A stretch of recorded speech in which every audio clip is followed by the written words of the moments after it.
નમો અરિહંતાણં નમો સિદ્ધાણં નમો આયર્યાણં નમો ઉજ્જયાણં નમો લોયે સૌસાહુનાં અસપંચનમોકારો સર્વપાવપનાશનો મંગલાણં ચ સૌવર્ચે પરમં અવૈમંગલम् અજ્ઞાનતિમિરંધાનાં જ્ઞાનાંજનશલાકયા ચક્ષુન્મીલિतं येन તસ્મૈ શ્રીગુરવે નમઃ મુખાદિવ્યાકુક્ષિરત્નં શબ્દજિતવર્યાત્મજં શ્રીરાજચંદ્રયહું વંદે તત્વલોચનદાયકં પ્રભુતત્વલોચનદાયકम्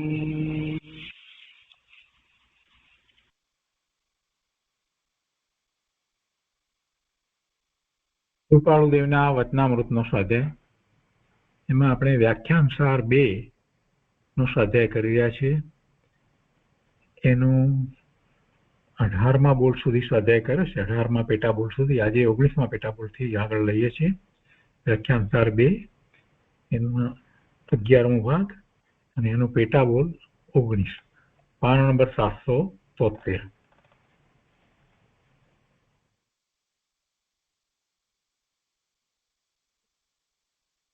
ઓગણીસમો પેટા બોલ એમાં કહે છે કે બીજા ઉદયમાં આવેલા કર્મોનું આત્મા ગમે તેમ સમાધાન કરી શકે, પણ વેદનીય કર્મમાં તેમ થઈ શકે નહીં ને તે આત્મપ્રદેશે વેદવું જ જોઈએ.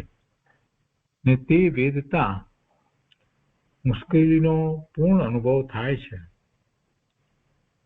ત્યાં જો ભેદ જ્ઞાન સંપૂર્ણ પ્રગટ થયું ન હોય તો આત્મા દેહ આકારે પરિણમે. એટલે દેહ પોતાનો માની લઈ વેદે છે અને તેને લઈને આત્માની શાંતિનો ભંગ થાય છે. શું કહે છે? બીજા ઉદયમાં આવેલા કર્મોનું આત્મા ગમે તે સમાધાન કરી શકે, એટલે કે એમાં ફેરફારો વગેરેની વાત કરવી છે તો એની ઉદીરણા વગેરેની. પણ વેદનીય કર્મમાં એમ છે કે એ ઉદયમાં આવે, બીજા ઉદયમાં આવે ને વેદનીય કર્મ, તો વેદનીય કર્મ ઉદયમાં આવે તો એમાં તો એ વેદાય જ, એ વેદાયા વિના ન રહે, એમ કેવું છે. પછી વેદાય એ તરફનો દ્રષ્ટિકોણ બધાનો જુદો હોય. વેદનીય કર્મ વેદાય અને એમાં મિથ્યાત્વ સહિત જ્યારે વેદવાનું થાય ત્યારે એ વેદના સરખી હોય તો એ બધાને જુદી જુદી લાગે. કોઈ એક જ પ્રકારની વેદનાની અંદર હુંકારો કરે એટલું જ કરે ને બીજો ચીસો પાડે અને ત્રીજો તો આમ તેમ રગવાયો થઈ જાય.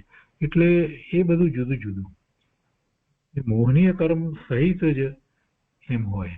પણ જેને મિથ્યાત્વ કહ્યું છે, મોહનીય કર્મ, દર્શન મોહનીય કર્મ ગયું છે, સાથે અનંતાનુબંધી ની ચોકડી ગઈ છે, એવા સમ્યક દ્રષ્ટિને વેદાય, પણ છતાંય એ એના જ્ઞાતા દ્રષ્ટા થઈ અને એને વેદે થાય. કદાચ હુંકારો પણ થાય પણ છતાંય એમ નથી કે પોતાનું ને વેદાઈ રહ્યું છે, એમ નથી. પોતે તો એનાથી જુદા જ્ઞાતા દ્રષ્ટા છે એમ હોય, પણ વેદાય તો ખરું. અને એથી પણ આગળ વધી અને સમ્યક દ્રષ્ટિથી આગળ વધીને મુનિનો વિચાર કરીએ તો એમને વેદાય. પણ એ વેદાય છે એ જ વખતે એમને નિર્વિકલ્પ ધ્યાનમાં છે તો આત્મામાંથી આવતા આનંદનું એવું વેદન હોય છે. એ આનંદના વેદન ને એ અનુભવે છે, વેદે છે, તો સાથે આ જે વેદની કર્મના ઉદયથી જે કોઈ એવો હસાતાનો ઉદય હોય ને એવું જે દુઃખ થતું હોય તો એનું એમને લક્ષ પણ નથી થતું. વેદાય તો છે પણ એ પોતે પેલા આનંદમાં રહ્યા છે. એટલે આખી વાત બધાને માટે જુદી જુદી છે. જે ભૂમિકા હોય એ પ્રમાણે હોય. જ્ઞાની ધર્મીની વાત જુદી છે અને એમાં આવા આત્મજ્ઞાની સંત સાતમા ગુણસ્થાનની દશામાં હોય તેમને નથી વેદાતું એમ નથી. જેમ કે આપણે એક સંગીતના કાર્યક્રમમાં બેઠા છીએ અને એમાં પગ દુખે છે, છતાંય સંગીતના કાર્યક્રમમાં એટલા બધા થઈ ગયા છે કે પેલું દુખે છે પગ તો એ યાદ નથી આવતું, કે દાંત દુખે છે તો એ વખતે યાદ નથી આવતું, અને એ પેલો કાર્યક્રમ પતે પછી કહો મને તો બહુ દુખે છે. એટલે જ્ઞાનીને એમ છે, જ્ઞાની આત્મામાંથી આવતા આનંદને અનુભવે છે અને એમાંય જયારે સાતમા ગુણસ્થાનની દશામાં હોય એ વખતે નિર્વિકલ્પ ધ્યાનમાં હોય તો એ પેલું વેદાય છે પણ એનું લક્ષ્ય થતું નથી. પણ વેદાય ખરું એમ અહીંયા તો કૃપાળુદેવનું કહેવું છે કે આત્મપ્રદેશે વેદવું જ જોઈએ એટલે વેદાય છે. એ વેદાય વિના જતું નથી. અને એ વેદતા મુશ્કેલીનો પૂર્ણ અનુભવ થાય છે ત્યાં જો ભેદ જ્ઞાન સંપૂર્ણ પ્રગટ ન થયું એટલે સંપૂર્ણ ભેદ જ્ઞાન એટલે બે બરાબર જુદું ન પડ્યું હોય, શરીર આત્મા જુદો એવું, અને એવું તો સમ્યક દ્રષ્ટિને જ જુદું પડે. માત્ર અહીંયા સંપૂર્ણ શબ્દ એટલા માટે પ્રયોગ કર્યો છે કે એને અનુભવ ન થયો હોય એમ કહેવાનો. ભેદ જ્ઞાન તો થયું હોય, એવી રીતે ભેદ જ્ઞાન થયું હોય કે સવિકલ્પ દશામાં એમ શાસ્ત્ર દ્વારા અને ગુરુ દ્વારા એ ઉપદેશ તરીકે માન્યું હોય કે આત્મા અને શરીર જુદા છે, પણ એ એમ ભેદ જ્ઞાન નહીં એમ. પણ ખરેખર ભેદ જ્ઞાન થયું હોય અનુભૂતિપૂર્વકનું એને અહીંયા સંપૂર્ણનો અર્થ એવો નથી, કેવળ જ્ઞાનની કોઈ વાત નથી, ભેદ જ્ઞાનની વાત છે અહીંયા તો ત્યાં જો ભેદ જ્ઞાન સંપૂર્ણ થયું ન હોય તો આત્મા દેહ આકારે પરિણમે. એટલે પછી એ આત્માને દેહને જુદા પાડ્યા નથી તો પછી એ જે થઈ રહ્યું છે એ ઉદય જે આવ્યો છે એમાં પછી એ પોતાને આવ્યો છે એમ જ એ તો અનુભવે. તકલીફ જે છે એ તો બધી શરીરમાં પણ છે, પણ છતાં એ દેહ આકારે પરિણમે એટલે દેહમાં જે ઉદય છે એને એ પોતામાં ઉદય છે એમ માને, પોતાને એ દુઃખ છે એમ માને, પોતાને તકલીફ છે એમ માને. એટલે દેહ પોતાનો માની લઈ અને એને વેદે, અને તેને લઈને આત્માની શાંતિનો ભંગ થાય છે. તો આવા પ્રસંગે જેમને ભેદ જ્ઞાન સંપૂર્ણ થયું છે એવા જ્ઞાનીઓને અસાતા વેદની વેદતા નિજરા થાય છે. જ્ઞાનીને તો એની સાથે જોડાવું થતું નથી. એ કર્મનો ઉદય આવ્યો, આ બધું થઈ રહ્યું છે, એ પછી કર્મ તો કર્મરૂપ રહેતું નથી એટલે ખરી જાય છે, તો નિજરા થાય છે. અને એ એવી નિજરા થાય છે કે પોતે તો પોતાના સ્વભાવ ભાવે રહ્યા છે તો નવા કર્મ બંધાતા નથી, એવી એમને નિજરા થાય છે. ને ત્યાં જ્ઞાનીની કસોટી થાય છે. આ જગ્યાએ ખ્યાલ આવે કે આ જ્ઞાની છે. જો હઠપૂર્વક કેટલાક એવો દેખાવ કરે પણ એમ નથી હોતો, અંદરમાં એના ભાવ કેવા છે, શુદ્ધ ભાવે પરિણમે છે તો નિજરા જ છે, બીજું કાંઈ નથી, નવો બંધ નથી. સવિકલ્પ દશામાં જ્ઞાની છે અને છઠ્ઠા ગુણસ્થાને હોય, પાંચમે હોય કે ચોથા ગુણસ્થાને હોય તો એ દ્રષ્ટિ સ્વરૂપ તરફ રહે છે, એટલે જ્ઞાતા દ્રષ્ટા ભાવે એને વેદે છે અને અતિ અલ્પ બંધ પડે છે. એટલે જ્ઞાનીની કસોટી થાય છે, એનાથી પોતે જુદા છે એવો એને ખ્યાલ આવે છે. એટલે બીજા દર્શનો વાળા ત્યાં તે પ્રમાણે ટકી શકતા નથી. જૈન દર્શનમાં જે સાચા જ્ઞાની છે એને જ્ઞાની કયા છે, બીજા અન્ય દર્શનો વાળા જે છે એને પોતાને જ્ઞાની માનતા હોય તો એ જ્ઞાનીપણું એમનું સાચું નથી, કેમ કે ત્યાં એ ટકી શકતા નથી. સાચું જ્ઞાનીપણું ક્યારે કહેવાય કે જ્યારે આત્મા અને દેહ એ બે જુદા પોતે સ્પષ્ટ અનુભવ્યા છે, ત્યારે આત્મામાંથી આવતા આનંદના અનુભવ વખતે એ બધાથી જુદો પોતે પોતાને અનુભવે છે, એવું ભેદ જ્ઞાન પણ એ વખતે હોય છે. તો આવું કઈ બીજા દર્શનમાં નથી, એટલે કે અહીંયા કહે છે કે એટલે કે બીજા દર્શનવાળા ત્યાં તે પ્રમાણે ટકી શકતા નથી, અને જ્ઞાની એવી રીતે માનીને ટકી શકે છે. ટકી શકે છે એટલે એને બળવાનું થતું નથી, એને આર્ધ્યાન રૌદ્ર ધ્યાન થતા નથી, એને અનંતાનુબંધી કર્મ બંધાતા નથી. એ 19મો પેટાબોલ થયો. એ પછી 20મો પેટાબોલ છે. પૂતગલ દ્રવ્યની દરકાર રાખવામાં આવે તો પણ તે જ્યારે ત્યારે ચાલ્યું જવાનું છે અને તે પોતાનું નથી, તે પોતાનું થવાનું નથી. માટે લાચાર થઈ દીન બનવું તે શા કામનું? લાચાર થવું નહીં, દીનતા દાખવવી નહીં. જે પૂતગલ દ્રવ્ય છે એની ગમે તેટલી દરકાર રાખવામાં આવે, એનો ખ્યાલ રાખવામાં આવે, તે છતાં પણ એનું પરિણામ જે થવા યોગ્ય છે તે રીતે જ થશે. એટલે એ સંયોગે કરીને આપણી સમીપમાં આવ્યું છે તો એનો વિયોગ પણ અવશ્ય થશે. એ ચાલ્યું જવાનું છે કે છે ને, ગમે તેટલી દરકાર રાખવામાં આવે તો પણ તે જ્યારે ત્યારે ચાલ્યું જવાનું છે. કેમ કે એ સંયોગે કરીને આવ્યું છે. જીવની નજીક એ સંયોગથી આવ્યું છે. એ જીવની કોઈ વસ્તુ નથી.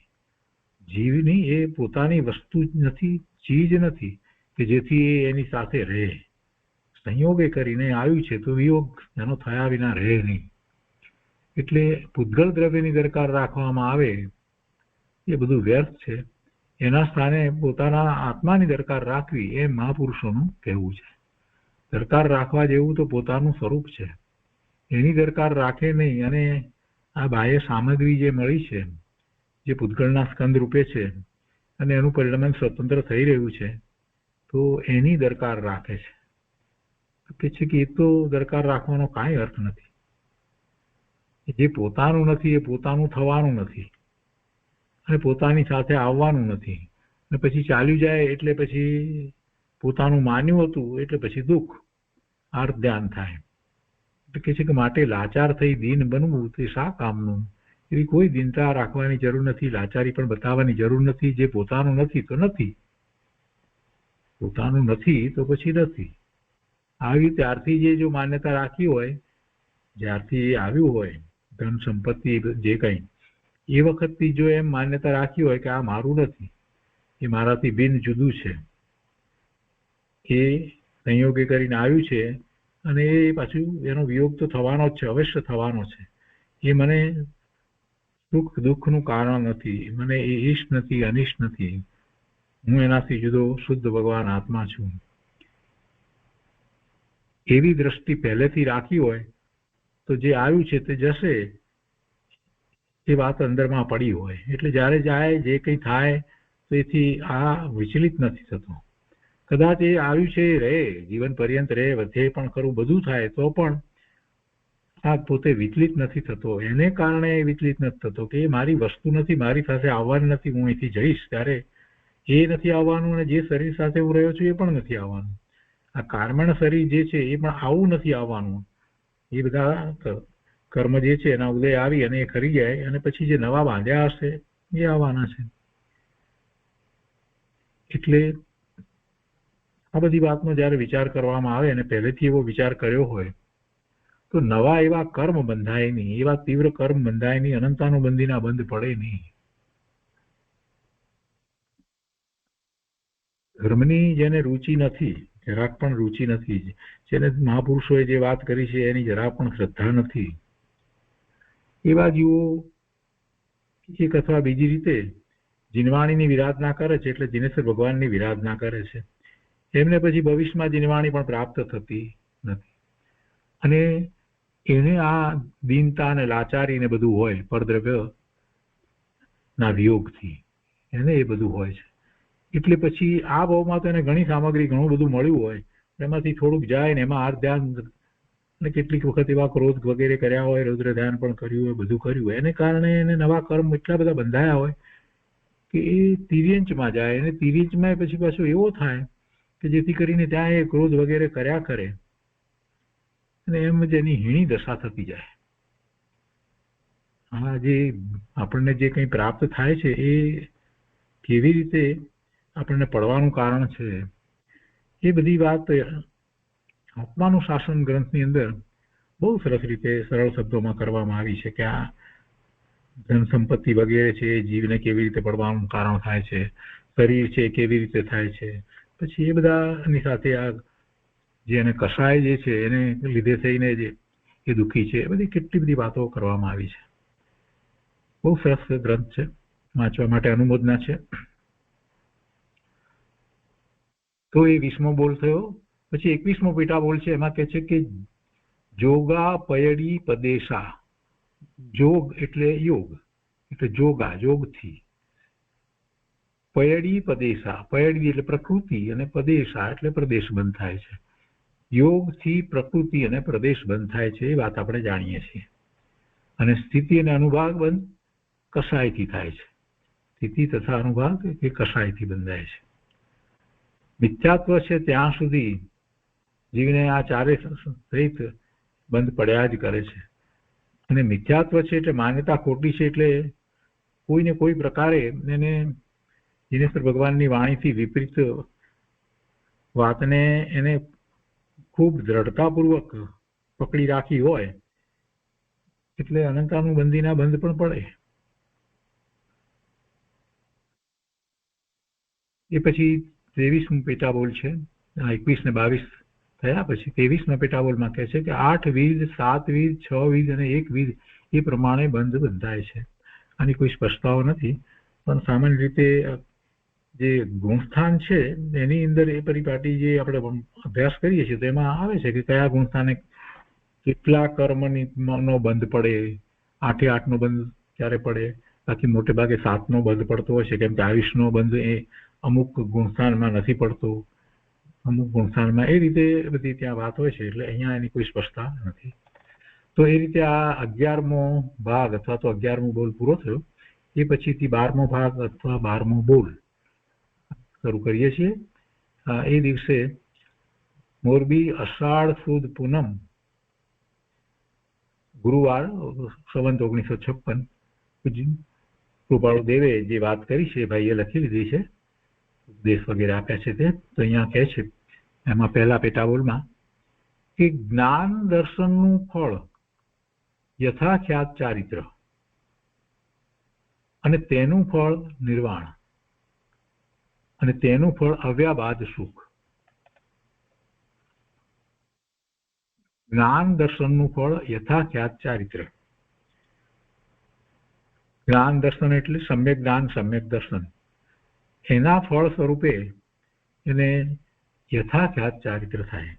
કેમ કે સમ્યક જ્ઞાન, સમ્યક દર્શન છે ને એની સાથે જ એને ચોથા ગુણસ્થાને પહેલી વખત આત્માનો અનુભવ થાય છે ત્યારે સમ્યક દર્શન, સમ્યક જ્ઞાન કહીએ છીએ, પણ એની સાથે એ વખતે પણ જેટલો સમય એ આત્માનો અનુભવ કરે છે તો એવું સમ્યક આચરણ ચારિત્ર પણ છે. એટલે પછી સવિકલ્પ દશાની અંદર પણ એ રીતે એને એટલું બાહ્યમાં જે શ્રદ્ધા થઈ છે એને કારણે એટલું ચારિત્ર એને રહે છે. ભલે એને પ્રતિજ્ઞા નથી લીધી, પચખાણ નથી લીધા, 11 પ્રતિમાધારી શ્રાવક કે 12 વ્રતધારી શ્રાવક નથી બન્યો, તે છતાં પણ એટલું એને હોય છે.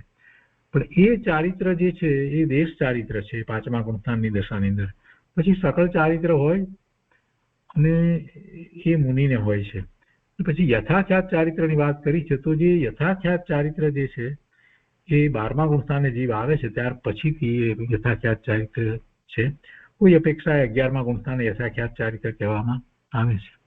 પણ યથાખ્યાત ચારિત્ર પછી એ 12મા ગુણસ્થાને જ કહેવાય, કેમ કે ત્યાર પછીથી અહીંયા નિર્વાણની વાત લીધી છે ને, એટલે જ્ઞાન દર્શનનું ફળ યથાખ્યાત ચારિત્ર અને યથાખ્યાત ચારિત્રનું ફળ નિર્વાણ. અને નિર્વાણ છે તો પછી અવ્યાબાદ સુખ છે. હવે જ્ઞાન દર્શનનું ફળ યથાખ્યાત ચારિત્ર છે એ વાતને જરાક સમજવાની છે. જ્યાં સુધી એને સમ્યક જ્ઞાન થતું નથી ત્યાં સુધી એ ગમે તે ચારિત્ર પાળે, ચોખ્ખું દ્રવ્યલિંગ હોય, 28 મૂળ ગુણ સહિત હોય, તો પણ એને ચારિત્ર કહેવાતું નથી. એ બધું શુભભાવ રૂપે છે, એ બધું શુભભાવ રૂપે છે. ચારિત્ર તો ત્યારે જ કહેવાય કે જ્યારે એને સમ્યક દર્શન થયું છે અને પછી જ્યારે એ એવું ચારિત્ર લઈને બેઠો છે. અને એમાં પણ એ મુનિદશા અંગીકાર કરે છે તો કંઈ એવું 28 મૂળ ગુણ સહિત ચોખ્ખું દ્રવ્યલિંગ જે છે અને સમ્યક દ્રષ્ટિ છે તો 7મું ગુણસ્થાન આવી જાય એમ નથી હોતું. ચોથું ગુણસ્થાન હોય, સમ્યક દર્શન થયું છે અને પછી દીક્ષા લઈ લે તો ધ્યાન કરે તો કે 7મું આવી જાય એમ નથી. એનો પુરુષાર્થ જે છે એ બહુ કઠિન છે. 7મા ગુણસ્થાનની દશા કંઈ એમ સહેલાઈથી આવી જાય એવું હોતું નથી. એટલે પછી એની અંતરંગ દશા 5માની પણ થાય અને એવો અપૂર્વ પુરુષાર્થ કરે તો એની દશા 7માં નહીં થાય. બાહ્યમાં તો ચોખ્ખું જ દ્રવ્યલિંગ હોય 28 મૂળ ગુણ સહિત. તો આવું જે ચારિત્ર એને મુનિ દશાનું 7મા ગુણસ્થાનનું જયારે ચારિત્ર જે છે તો એમાં તો એને પોતાના સ્વરૂપમાં વિશેષ લીનતા થતી હોય છે. એવી એ દશા છે. તો એ શેને કારણે થયું? તો કે સમ્યક દર્શન સમ્યક જ્ઞાન થયું છે એટલે એ થાય છે. જ્યાં સુધી સમ્યક દર્શન જ નથી થયું ત્યાં સુધી તો કોઈ જ ચારિત્ર નથી. યથાખ્યાતની તો વાત બહુ દૂર રહી ગઈ. એને તો સકળ ચારિત્ર નથી, એટલે દેશ ચારિત્ર પણ નથી.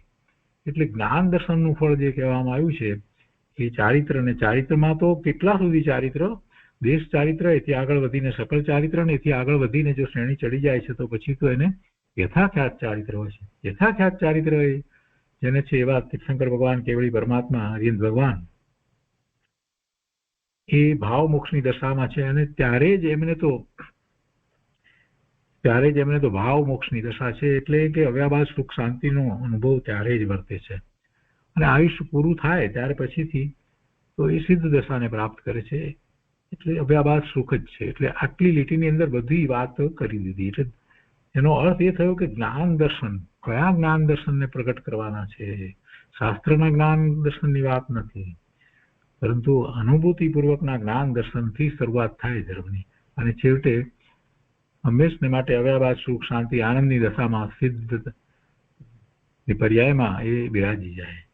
એટલે જ્ઞાન દર્શન માટે એની અહીંયા આપણને મોટી મહત્વની વાત કરી દીધી કે એનો પુરુષાર્થ કરવાનો છે. જ્ઞાન દર્શનનું ફળ યથાખ્યાત ચારિત્ર સીધે સીધું નથી, એમાં પણ ઘણો પુરુષાર્થ છે. તો એ પહેલો પેટાબોલ થયો. એ પછી બીજો પેટાબોલ છે, કહે છે કે દેવ આગમ સ્તોત્ર જે મહાત્મા સમંત ભદ્રાચાર્ય, જેના નામનો શબ્દાર્થ કલ્યાણ જેને માન્ય છે એવો થાય છે. સમંત ભદ્રાચાર્ય, જેના નામનો શબ્દાર્થ કલ્યાણ જેને માન્ય છે એવો થાય છે, એ સમંત ભદ્રાચાર્ય બનાવેલ છે દેવ આગમ સ્તોત્ર.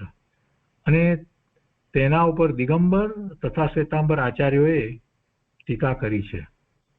અને એ મહાત્મા દિગંબર આચાર્ય, સમંત ભદ્રાચાર્ય એ દિગંબર આચાર્ય, છતાં તેઓનું કરેલું ઉપરનું સ્તોત્ર શ્વેતાંબર આચાર્યોને પણ માન્ય છે. બે વાર વાત લખી. એક તો એમ કહ્યું કે શ્વેતાંબર આચાર્યોએ ટીકા કરી છે, અને દિગંબરો આચાર્યોએ પણ ટીકા કરી છે. એટલે બધાને માન્ય તો છે બંનેને, તો જ ટીકા લખે ને. એટલી ટીકા લખે તો એ શાસ્ત્ર વાંચ્યા પછીથી એવો ભાવ આવ્યો હોય તો ટીકા લખે ને. ટીકા લખવાનું મન ક્યારે થાય એવા આચાર્ય ભગવાનને કે એનાથી બહુ પ્રભાવિત થયા અને એને એમ થઈ જાય કે આવી વસ્તુ અને અંદરમાંથી એના સંબંધી ખૂબ વિચારણા ચાલી હોય તો વિકલ્પ આવે કે આ લખી લઈએ. એટલે એવી ટીકા લખાઈ જાય છે. આ બધા શાસ્ત્રોની ગાથાઓ જે છે એ ગાથાઓ અપેક્ષાએ જોઈએ તો ઘણા પાના હોતા નથી. 415 ગાથા સમયસારમાં છે. બાકી બીજા બધામાં તો કોઈમાં 150 ને કોઈમાં 200 ને કોઈમાં 250 ને કોઈમાં 100 થી નીચે પણ છે, 58 પણ છે દ્રવ્ય સંગ્રહની અંદર. તો પણ પછી એની ટીકા લખે ત્યારે એ ઘણી મોટી હોય છે. એનો કોઈ દરેકનું જુદું જુદું હોય છે. એક જ શાસ્ત્ર ઉપર ટીકા જે લખનારા જુદા જુદા આચાર્ય ભગવાનો લખે છે ત્યારે એનો વિસ્તાર જુદી જુદી રીતે ઘણો થાય છે. પણ મૂળ વાત એમાં કઈ જુદી નથી આવતી, પણ વિસ્તાર કરવાની પદ્ધતિ એવી હોય કે એમાં ઘણાને ઘણો વિસ્તાર થાય. ઘણી સૂક્ષ્મ વાત, ઘણા ન્યાય, ઘણું વ્યાકરણ વગેરે પણ સાથે સમજાવે. એટલે જેને એનું મહાત્મા લાગ્યું છે એ ટીકા લખે છે. તો શ્વેતાંબર આચાર્યોને પણ એ લાગ્યું નથી, દિગંબરને પણ લાગ્યું. તો એ વાત કરે છે અહીંયા કે એ લખનાર તો દિગંબર આચાર્ય છે, છતાં તેઓનું કરેલું ઉપરનું સ્તોત્ર, દેવ આગમ સ્તોત્ર, દેવ આગમ એટલે દેવોનું આગમન, દેવ આગમ સ્તોત્ર શ્વેતાંબર આચાર્યોને પણ માન્ય છે. અને તે સ્તોત્રમાં પ્રથમ નીચેનો શ્લોક છે. એ શ્લોક અહીંયા આપ્યો છે. દેવાગમન ભોયાન ચામરા વિભૂતય મયા વિશ્વપી દશ્યંતે નાતસ્ત્વમસી નો મહાન. આ શ્લોકનો ભાવાર્થ અહીંયા થયો છે. ભાવાર્થ એવો છે કે દેવ આગમ એટલે દેવતાઓનું આવવું થતું હોય, દેવોનું આવવું થતું હોય. આકાશ ગમન એટલે આકાશ ગમન થઈ શકતું હોય. અહીંયા લખ્યું છે ને દેવ આગમ, ત્યાંથી શરૂઆત કરી છે ને, હોયાન એ કરીને લખ્યું છે ત્યાં, તો એનો અર્થ એ આકાશ ગમન થઈને થઈ શકતું હોય. પછી ચામર આદિ વિભૂતિ, ચામર વગેરે વિભૂતિ હોય, સમસરણ થતું હોય, એ બધું હોય ને એ બધા કોને હોય? શ્રી તીર્થંકર ભગવાનને હોય. દેવો આવતા હોય એમની વાણી સાંભળવા માટે, આકાશ માર્ગે આવતા હોય અને એમને સમોસરની દેવો આવીને રચના કરે અને ચામર ઢાળે અને એ બધા અતિશયો હોય, એ બધા અતિશયો ભગવાનને હોય. કે છે કે એ બધા તો માયાવીઓનામાં પણ જણાય છે, માયાથી અર્થાત યુક્તિથી પણ થઈ શકે છે. એ બધું એ પ્રકારે કેટલીક વસ્તુ દેવોની એવી શક્તિ હોય એટલે તેટલાથી જ આપ અમારા મહત્તમ નથી. આ બધા ઘણાને હજી એવું હોય છે કે જયારે ભગવાનની વાત આવે ત્યારે એ વાત ભગવાનને જે અતિશય છે ને એની જ વાત કરે, ભગવાન વિશે બીજું કાંઈ જાણતા ન હોય એટલે ભગવાનના અતિશયોની વાત કરે. મોટા ભાગે જૈનોમાં આવું બધું બહુ જોવા મળે. ભગવાનની વાત, ભગવાને શું પ્રાપ્ત કર્યું છે, ભગવાનની અંતરંગ દશા કેવી છે, ભગવાનનો પુરુષાર્થ કેવો છે, એ બધું તો કાંઈ જાણતા ન હોય એટલે જે અતિશય હોય એની વાત કરે. એટલે એ અતિશયો છે એટલે ભગવાન મહાન છે એમ નથી. ભગવાનની મહાનતા તો પોતાના વિશે છે. એટલે અહીંયા કેવા શબ્દ મૂક્યા છે કે એ તો કે માયાવીઓ એવું બધું કરી શકે, યુક્તિથી પણ થઈ શકે, એ કઈ મોટી વાત નથી. મોટી વાત કંઈક બીજી છે. જેટલાથી આપ અમારા મહત્તમ છો, મહાન છો, અમારે માટે ઉપકારી છો એનાથી નથી, પરંતુ આપનો એવો અપૂર્વ પુરુષાર્થ, આપની એવી કરુણા અને એ રીતે આપણે માર્ગ બતાવ્યો જે છે એ અપૂર્વ વાત છે. એટલે આપ અમારા પૂજ્ય છો. એટલા માટે ઇન્દ્રોના પણ આપ પૂજ્ય છો, 100 ઇન્દ્રોના પૂજ્ય છો. ત્રણેય લોકના બધા જીવોને માટે આપ પૂજ્ય છો. એનું કારણ અહીંયા આપ્યું નથી, પણ એ વાત મૂળ તો છે. એટલે અહીંયા બીજી વાત લીધી કે આ બધું છે એટલે કઈ પ્રભુ મહાન છે, દિનેશ્વર પરમાત્મા એમ નથી. એટલે તેટલાથી જ આપ અમારા મહત્તમ નથી. એટલે પછી કાઉન્સમાં જરા બીજું લખ્યું છે એમણે કે તેટલા ઉપરથી કાંઈ તીર્થંકર અથવા જીનેન્દ્રદેવનું અસ્તિત્વ માની શકાય નહીં, એવી વિભૂતિ આદિનું કાંઈ અમારે કામ નથી. એટલે આ બધું હોય અતિશયો બધા, એનું અમારે કાંઈ કામ નથી. અમે તો તેનો ત્યાગ કર્યો છે. એટલે આચાર્ય જાણે કે એમાં આ શ્લોક મૂક્યો છે ને, તો એમાં કહે છે સમંત ભદ્રાચાર્ય એમ જાણે કે આચાર્ય કેમ જાણે ગુફામાંથી નીકળતા તીર્થંકર ભગવાનનું કાંડું પકડી અને ઉપર પ્રમાણે નિરપેક્ષપણે વચનો કયા હોય એવો આશય આ સ્થળે બતાવવામાં આવ્યો છે કે એ બધું છે એટલે કંઈ આમ નહીં. અમને આપણી મહત્તા તો બીજા કારણથી છે. આ ભગવાનના ગુણો એને આ કહી અને પછી શું હોય અંદરમાં ભાવ કે આપ શેને કારણે મહાન છો એવા આપના જે ગુણ જે છે ને એનું વર્ણન પછી ત્યાં કરવામાં આવ્યું કે આપના ગુણોનું શું વર્ણન કરવું, એમ આપના ઉપકારનું શું વર્ણન કરવું, એમ કરીને એમના ઉપકારનું, આપના પુરુષાર્થનું શું વર્ણન કરવું, એમ કરીને એમના પુરુષાર્થનું વર્ણન એ બધું પછીથી કરવામાં આવે કે આ આપની મહાનતા છે પ્રભુ, આપની મહાનતા તો આ રીતે છે, એમ પછી કહેવામાં આવે.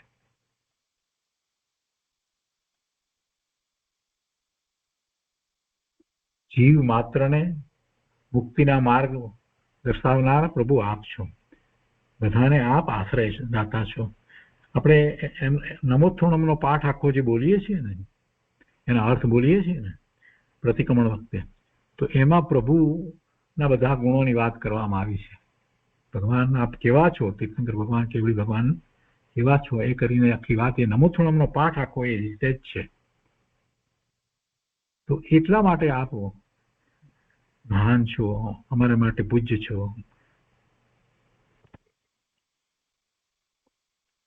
તો એ પહેલો બોલ પૂરો થયો. એના પછી બીજો પેટા બોલ છે.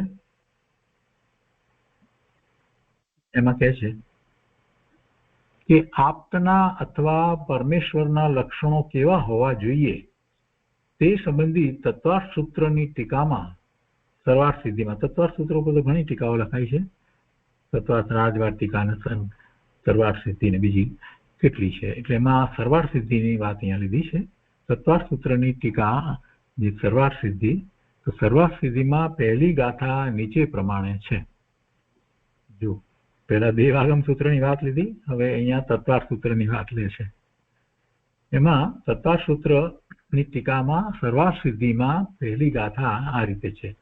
મોક્ષ માર્ગસ્ય નેતારમ ભેતારમ કર્મભૂભૃતામ જ્ઞાતારમ વિશ્વત્વના વંદે તદ્ગુણ લબ્ધે. એનો સારભૂત અર્થ આ રીતે છે. મોક્ષ માર્ગસ્ય નેતારમ, મોક્ષ માર્ગે લઈ જનાર નેતા, મોક્ષ માર્ગે આપણને લઈ જનાર, દોરી જનાર, લઈ જનાર. મોક્ષ માર્ગસ્ય નેતારમ, મોક્ષ માર્ગે લઈ જનાર નેતા. એમ કહેવાથી મોક્ષનું અસ્તિત્વ, માર્ગ અને લઈ જનાર એ ત્રણ વાત સ્વીકારી. એટલે મોક્ષ છે તો જ લઈ જવાય ને, અને લઈ જનાર જે છે એનો પણ સ્વીકાર કર્યો. મોક્ષનું અસ્તિત્વ અને એવો માર્ગ અને એને અને એમાં લઈ જનાર, એ ત્રણ વાત સ્વીકારી. કે અન્ય દર્શનની અંદર કેટલી જગ્યાએ બધી ગરબડ ગોટાળા બહુ છે. કોઈ કેવા મોક્ષ માર્ગને માનતું નથી, એવી કોઈ વાત હોતી નથી. કોઈક મોક્ષનું સ્વરૂપ કોઈક જુદી રીતે માને છે, કોઈક તો માનતું જ નથી કે એવું કઈ હોય. એટલે ઘણી રીતે આખી વાત છે. તો અહીંયા તો આ વાત કરી અને કૃપાળુદેવ એ વાત કરી છે કે આ છે, મોક્ષ છે તો મોક્ષનો ઉપાય પણ છે. એમણે જે 6 પદની અંદર વાત કરી દીધી ને, 5મા પદમાં મોક્ષ છે અને 6ઠા પદમાં કહ્યું મોક્ષનો ઉપાય પણ છે. એટલે મોક્ષનું અસ્તિત્વ છે, એટલે કે મુક્ત દશા કોની છે? જીવની. જીવની મુક્ત દશા છે અને એવી દશા અનંત જીવોએ પ્રગટ કરી છે. એટલે એવું મોક્ષનું અસ્તિત્વ છે અને એ પ્રાપ્ત કરવા માટેનો માર્ગ પણ છે, અને એ માર્ગે લઈ જનાર અથવા તો એ માર્ગની પ્રાપ્તિનો ઉપદેશ દેનાર એવા જીવો પણ વર્તમાનમાં પણ છે. અને એવો કોઈ કાળ નથી કે જ્યારે એ માર્ગનો પ્રકાશ કરનાર કોઈ ન હોય. એવો ક્યારેય કોઈ કાળ હતો જ નહીં. વર્તમાનમાં પણ એવું બને નહીં અને ભવિષ્યમાં પણ થશે નહીં. 13મું ગુણસ્થાન શાશ્વત ગુણસ્થાન છે. એટલે 13મું ગુણસ્થાન છે એટલે પ્રભુની દિવ્ય ધ્વનિ તો હંમેશા નીકળે જ છે. મહાવિદ્ય ક્ષેત્રને વિશે હંમેશા તીર્થંકર ભગવાન બિરાજમાન છે. અત્યારે તો ઓછામાં ઓછા 20 છે, પણ 160 તીર્થંકર ભગવાન બિરાજમાન હોય તો એ દરેક તીર્થંકર ભગવાનના સમોસરમાં કેટલા બધા ગણધર ભગવાન, આચાર્ય ભગવાન, ઉપાધ્યાય ભગવાન બિરાજમાન હોય. અને એમાંથી જ પ્રભુની વાણી સાંભળીને ત્યાં જ કેવળ જ્ઞાન પ્રગટ કરવા વાળા પણ કેટલા બધા હોય. એટલે પ્રભુના સમોસરમાં બીજા કેટલા બધા કેવળી પરમાત્મા પણ બિરાજમાન હોય. એટલે એ તો માર્ગ શાશ્વત માર્ગ છે, અને એ માર્ગમાં કેટલા જીવો હોય છે, કઈ 1-2 જીવો એમય નહીં તો પછી કેટલી બધી ધર્મની પ્રભાવના થતી હોય અને કેટલા જીવો મોક્ષે જતા હોય. 6 મહિના અને 8 સમયમાં 608 જીવ મુક્તિ પામે છે. અને કોઈક અપેક્ષા એમ કહેવાય છે કે તો ઓછામાં ઓછા એમ એટલા, તો પછી એ માર્ગ વિશે શંકા શું કરવી? એ માર્ગ છે ને છે, અને એટલે એ માર્ગ પ્રાપ્ત કરી શકાય છે. એવા મોક્ષ માર્ગમાં પ્રવર્તન કરી અને પૂર્ણ દશા પ્રગટ કરી શકાય છે. એ વાત અહીંયા તો સિદ્ધ કરવી છે. અને એ માટેનું માર્ગદર્શન છે, એનો વિસ્તારપૂર્વક ગણધર ભગવાને જે 12 અંગની રચના કરી એની અંદર એ આપવામાં આવ્યું, અને એ આચાર્ય ભગવાન દ્વારા આપણને શાસ્ત્ર દ્વારા પ્રાપ્ત થયું છે. એ વિસ્તાર આખો કેવી રીતે માર્ગ છે, કેવી રીતે એ ઉપાય કરી શકાય, એ બધું બતાવવામાં આવ્યું છે. એટલે માર્ગ છે ને માર્ગે લઈ જનાર પણ છે. મોક્ષનું અસ્તિત્વ, એનો મોક્ષનો માર્ગ અને એ તરફ લઈ જનાર એવા જ્ઞાની મહાપુરુષો એ બધા છે, એમની વાણી છે, બધું છે.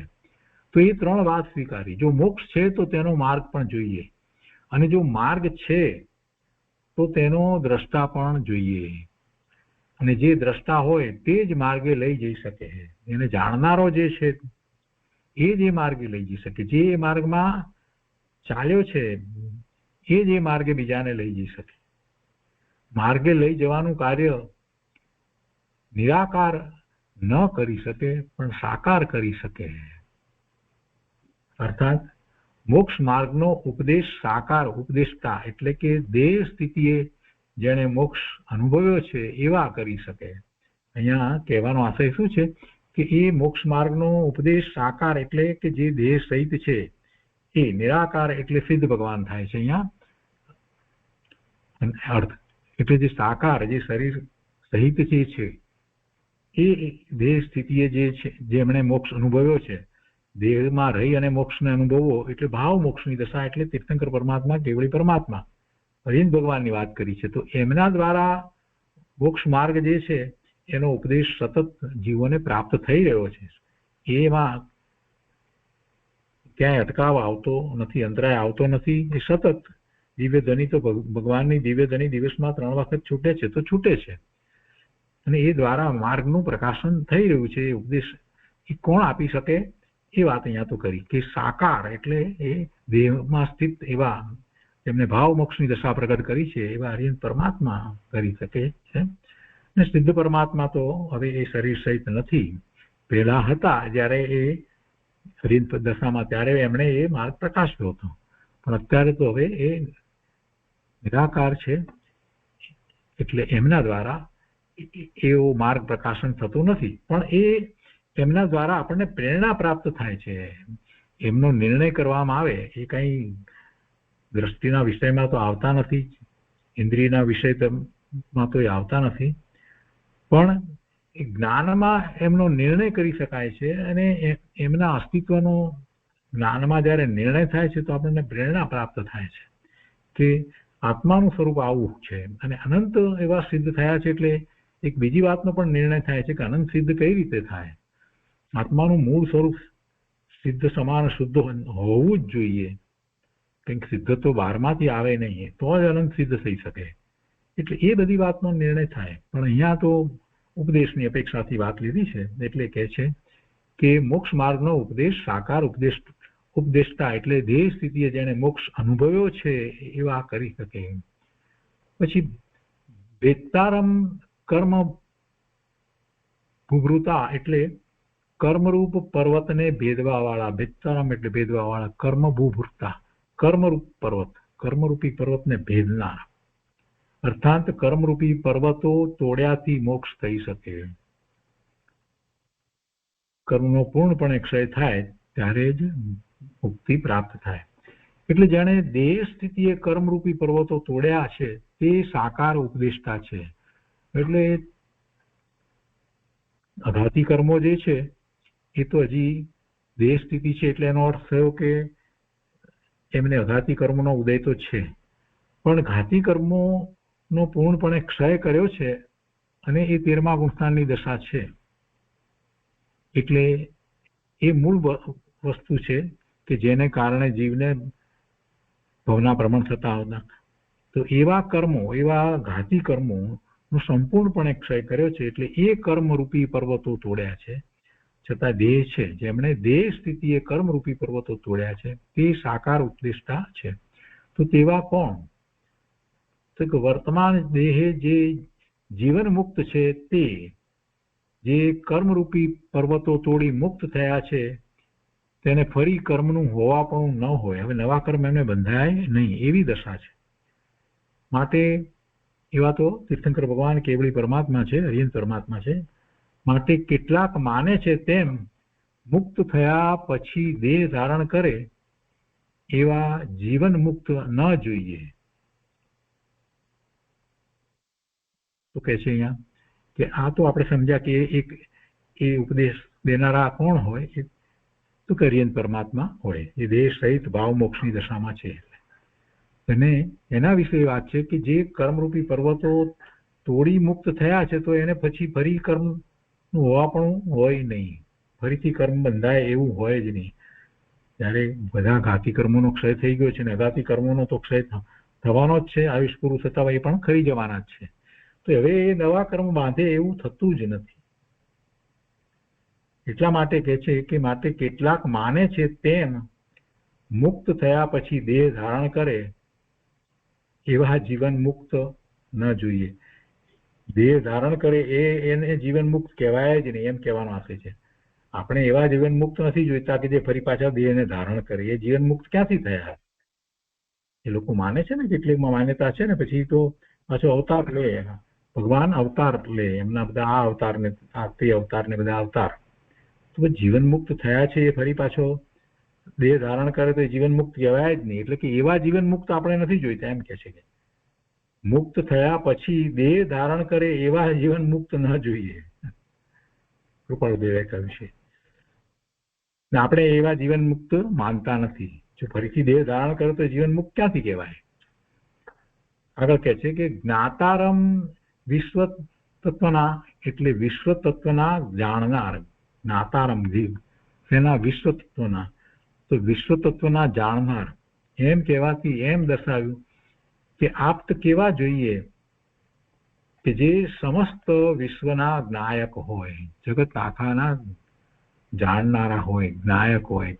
જ્ઞેય માત્ર ને જે જાણતા હોય, અને જ્ઞેય માત્ર ને જાણે તો કેટલો સમય જાય? તો કે ના, એ જ્ઞેય માત્રને એક સમયમાં એકી સાથે જાણે. ત્રણ લોકના, ત્રણ કાળના બધા જ પદાર્થોની, બધી જ પર્યાયોને જ્ઞેય ને યુગપત જાણે, એક સાથે જાણે એવા સમસ્ત વિશ્વના જ્ઞાયક હોય. જ્ઞાતારમ વિશ્વ તત્વના એમ કહ્યું છે ને, એટલે એમ કહેવાથી એમ દર્શાવ્યું કે આપ કેવા જોઈએ કે જે સમસ્ત વિશ્વના જ્ઞાયક હોય.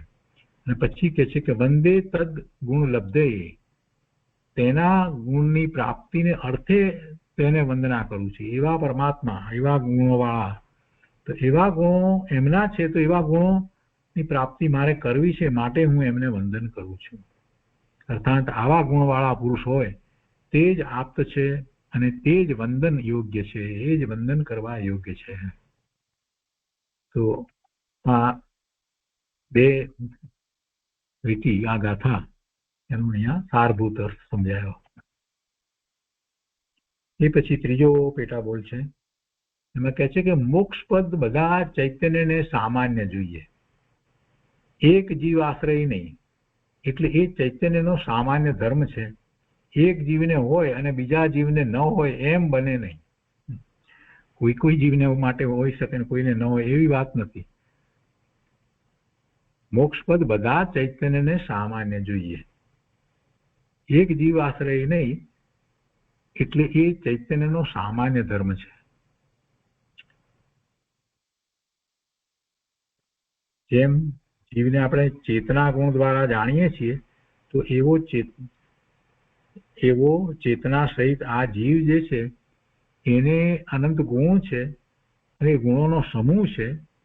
અને એને આ દશા જે છે, તો એ મોક્ષ પદ, એટલે મોક્ષ દશા, મુક્ત દશા, સિદ્ધની દશા. તો એ મોક્ષ પદ તો બધાને છે. એટલે કે એવી શુદ્ધ, પૂર્ણ શુદ્ધ દશા એ બધા જીવની હોય, બધાને માટે છે. જે પુરુષાર્થ કરે એવી દશાને પ્રાપ્ત કરે. અહીંયા અભવ્યની વાત નથી લીધી આપણે, કેમ કે એટલી એ અભવ્યની વાત એટલી વાત નથી. અહીંયા જયારે પુરુષાર્થની વાત આવતી હોય ત્યારે મહાપુરુષો ક્યારેય વચમાં એવી અભવ્યની વાત કરતા નથી. ભવ્ય તરીકે જ પુરુષાર્થ કરવાનો છે. જે ક્યારેક કેટલાય કરોડોની અંદર ક્યારેક કોકની વાત હોય તો એની વાત અત્યારે કરતા નથી. પુરુષાર્થની વાતમાં એવા લેતા નથી. એટલે એ વાતને સમજવાની. તો શું કહે છે કે મોક્ષપદ બધા ચૈતન્યને સામાન્ય જોઈએ, એક જીવ આશ્રય નહીં. એટલે એ ચૈતન્યનો સામાન્ય ધર્મ છે. એક જીવને હોય અને બીજા જીવને ન હોય એમ બને નહીં. એટલે કે બધામાં એ સામર્થ્ય પડ્યું જ છે. કેમ એવું સામર્થ્ય પડ્યું છે પોતાના પૂર્ણ સ્વરૂપને પ્રગટ કરવાનું? કેમ કે એનું મૂળ સ્વરૂપ જ એવું છે, એ શુદ્ધ સ્વરૂપ જ છે. એ સિવાય બીજું કોઈ સ્વરૂપ જ નથી. કે એ અનંત ગુણનો પિંડ જ છે, બીજું કાંઈ વસ્તુ નથી. અને એના પ્રદેશો નિશ્ચિત છે, અસંખ્ય પ્રદેશ પણ એ નિશ્ચિત છે. અનંત ગુણ છે તો પણ નિશ્ચિત છે. એવી એ સત્તા, વસ્તુ, એવું અસ્તિત્વ છે. તો એ બીજી બધી બહારની બધી ઉપાધિઓથી રહિત છે.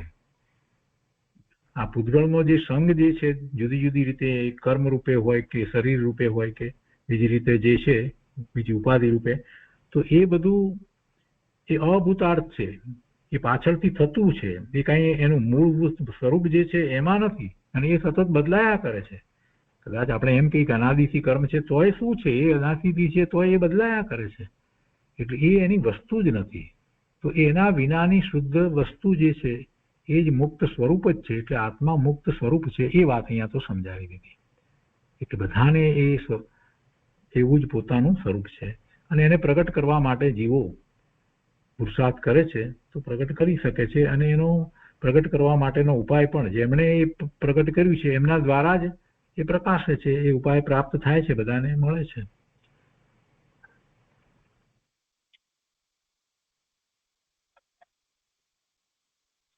એના પછી ચોથો પેટાબોલ છે કે ભગવતી આરાધના ઉપર શ્વેતાંબર આચાર્યોએ ટીકા કરેલ છે, તે પણ તે જ નામે કહેવાય છે.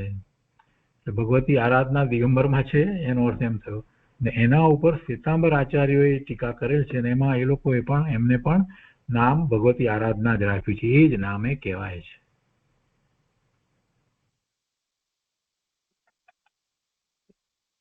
એના પછી પાંચમો પેટાબોલ છે, એમાં કહે છે કે કર્ણાનુયોગ કે દ્રવ્યાનુયોગના યોગમાં દિગંબર અને શ્વેતાંબર વચ્ચે તફાવત નથી, માત્ર બાહ્ય વ્યવહારમાં તફાવત છે.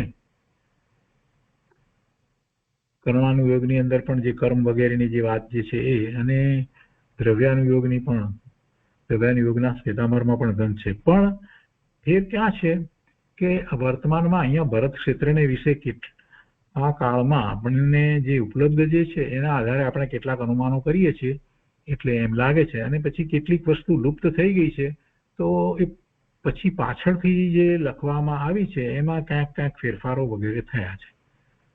પણ કૃપાળુદેવ કહે છે કે મૂળ વાતમાં એક ફેર નથી, તફાવત નથી. કર્ણાનુયોગ કે દ્રવ્યાનુયોગમાં દિગંબર અને શ્વેતાંબર વચ્ચે તફાવત નથી, માત્ર બાહ્ય વ્યવહારમાં તફાવત છે. બાહ્ય વ્યવહારમાં ઘણો મોટો તફાવત છે, બધી જ વસ્તુમાં ફેર છે. પૂજા કર્મ, અભિષેકની અંદર કે બધામાં ફેર છે. તો એ પાંચમો પેટાબોલ થયો,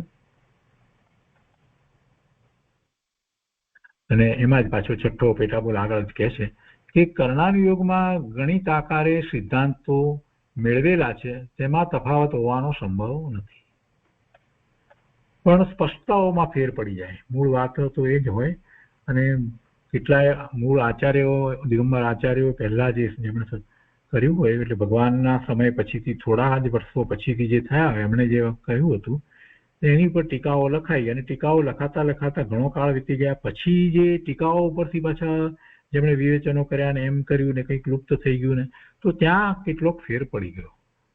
પણ બધાએ મૂળ વાત તો એ જ સ્વીકારી હતી. કર્ણાનુયોગની અંદર અથવા તો ગણિતાનુયોગ પણ એને કહેવામાં આવે છે, તો એમાં જે સિદ્ધાંતો જે છે એ તો સિદ્ધાંત અપેક્ષાએ તોય હજી બરાબર છે.